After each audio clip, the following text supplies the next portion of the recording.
जय Hind. Human health, doctor जे चंद Mishra YouTube और daily motion पर तथा न्यू हेल्थ पर आपको मिलते हैं और बात करते हैं।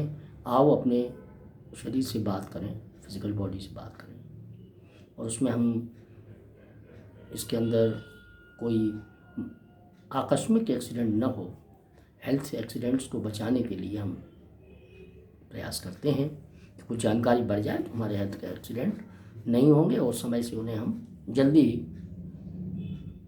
उन परेशानियों से निजात पा लेंगे, छोटी छोटी बातों को सुधार करके। तो उसी के संदर्भ में हम अभी बात करते हैं कि बहुत सारी बीमारियां आजकल जैसे चल रही हैं। आपका वायरस की बीमारियां तो हमेशा ही चलती हैं। राइनो वायरस 200 तरह का है और कई वायरस हैं। कोरोना भी कई तरह का है। अब कोविड-19 जो आया है वायरस, इसके बारे में भी बहुत सारी बातें चर्चाएं हो चुकी।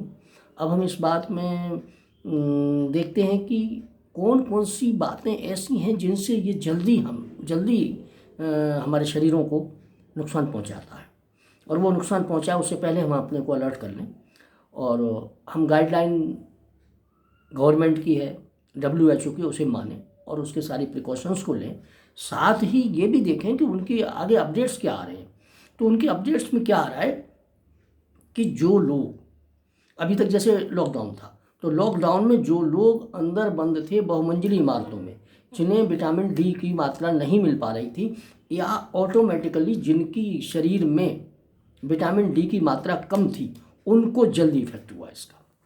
ये हमारी जो अब तक की कैलकुलेशंस आई हैं विभिन्न मैगजीन्स में, तो विटामिन डी की मात्रा का 20 से 30 नैनोग्राम जो है ना, वो बॉडी में होनी चाहिए। अगर इससे कम है तो हमारे अंदर इस या किसी भी वायरस का हमारे अंदर इफेक्ट जल्दी होता है।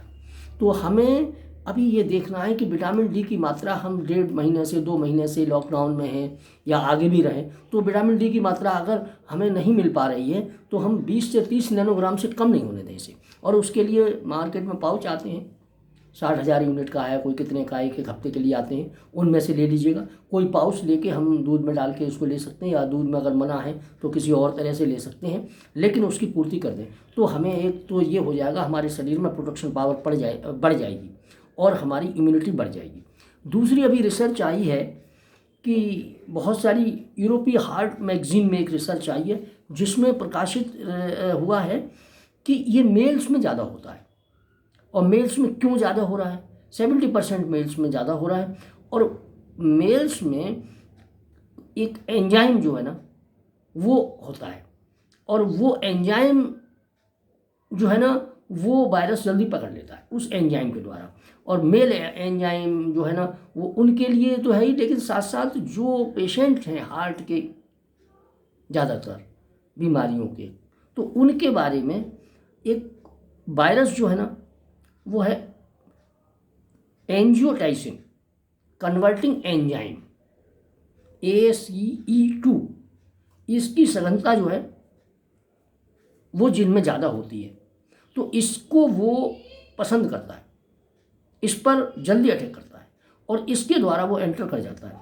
इसी एंजाइम के जरिए कोरोना स्वास्थ्य जो है ना, वो कोशिकाओं को पकड़ लेता है। स्वस्थ जो अच्छी कोशिकाएं हैं, उनको इस एंजाइम, अगर उनके पास उन कोशिकाओं में ये वाला एंजाइम है, मेल फैक्टर में जो एंजाइम होता है ACE2, तो इसके द्वारा वो जल्दी पकड़ लेता है। और ये क्या है कि हार्ट पेशेंट्स में इस तरह की एंजाइम ज़्यादा पाए जाते हैं।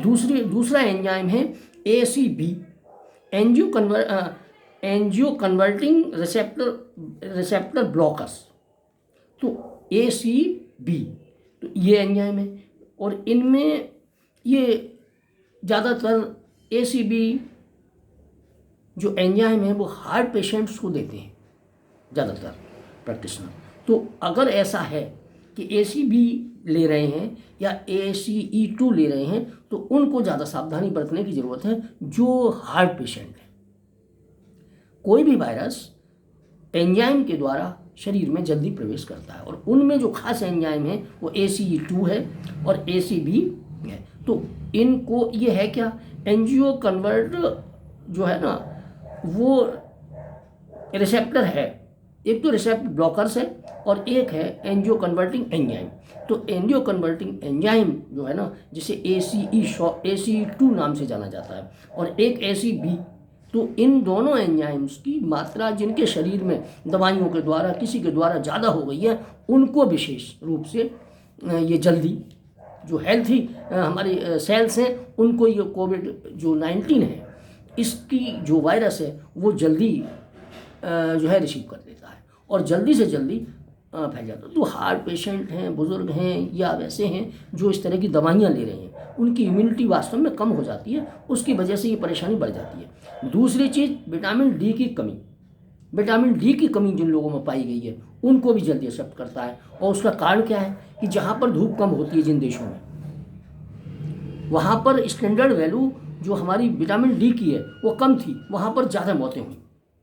और जहाँ पर हमारी धूप तेज थी, विटामिन डी की उपलब्धता थी शरीरों में, वहाँ पर ये डेथ कम हुई। ये रेशियो निकल के आ रहा है। जो पत्रिकाएँ हैं, यूरोपीय हार्ट मैगजीन जो है ना, उसकी अहम रिपोर्ट है ये। तो हमें अब हाँ, विटामिन डी ज़्यादा भी नहीं होनी चाहिए। 20 से 30 नैनोग्राम जो है ना, वो हमारे शरीर में आवश्यक है, इससे कम ना हो पाए। और उसके लिए मार्केट में पाउच आते हैं, D3 है और विटामिन ए है। तो इनकी उपलब्धता हमारे शरीर में कम नहीं हो पाए, और अगर ऐसा है तो आप मार्केट से जाके इसकी पूर्ति कर दीजिएगा, तो खतरा कम हो जाएगा और आपकी इम्यूनिटी जो है ना अप हो जाएगी। और अगर हार्ट पेशेंट इस तरह की ACE2 की या ACB की दवाइयाँ ले रहे हैं उनसे संबंधित, तो उनको विशेष सावधान होने की ज़रूरत है और विटामिन डी की पूर्ति अवश्य देख लें शरीर में। तो ये रहा हमारा कोविड-19 पर एक मामूली सी जानकारी जो हमें विभिन्न स्रोतों से प्राप्त हुई है। और उसमें हार्ट मैगजीन जो है ना, जो आपकी यूरोपियन है, उसके अंदर आया है, और मैगजीन्स में जो मुझे जानकारी मिली है मैं आप लोगों को दे रहा हूँ। और इस जानकारी से आप लोग अपनी इम्यूनिटी को, विटामिन डी का विशेष ध्यान रखें, मेल हो फीमेल हो, विटामिन डी की कमी नहीं होने दें, तो काफ़ी संभावना हो जाती है कि हमारी इम्यूनिटी काम कर जाएगी और हम पर उसका असर नहीं होगा। क्योंकि ये माइल्ड केसेस में तो ये बहुत दिनों तक रहता है और अपने आप चला जाता है। जो सीवियर केस हो जाते हैं वो जाकर के आगे हॉस्पिटलाइजेशन करना पड़ता है। तो माइल्ड केस में आने से पहले एक अपनी सारी चीज़ें फिट फॉर रखें। अगर माइल्ड है भी तो विटामिन D3 को अगर आप दे देते हैं या डी को, विटामिन डी की पूर्ति कर देते हैं, तो फिर मैं समझता हूँ कि काफ़ी आपकी इम्यूनिटी अच्छी हो जाएगी और वो कुछ बिगाड़ेगा नहीं, वो नुकसान नहीं करेगा। जो अगर आ भी गया है तो शांति से निकल जाएगा। विटामिन C है, विटामिन ए है, इनकी मात्रा शरीर में भरपूर होनी चाहिए, जिससे कि ये हमारी जो इम्यूनिटी है वो बढ़िया रहे और हम पर कोई असर नहीं हो पाए। देखते रहिए ह्यूमन हेल्थ, डॉक्टर जी चंद मिश्रा, यूट्यूब और डेली मोशन पर, और न्यू हेल्थ के नाम से आपको फेसबुक पर भी हम मिलते हैं। धन्यवाद। लाइक करिए, सब्सक्राइब करिए, मित्रों को भेजिए, और जो लोग फॉरवर्ड कर सकते हैं वो फॉरवर्ड करें, जिससे कि हमें और अच्छा रिस्पॉन्स मिलेगा आपसे, तो हम और ज़्यादा अच्छे चीज़ें आपके सामने ला सकते हैं। धन्यवाद।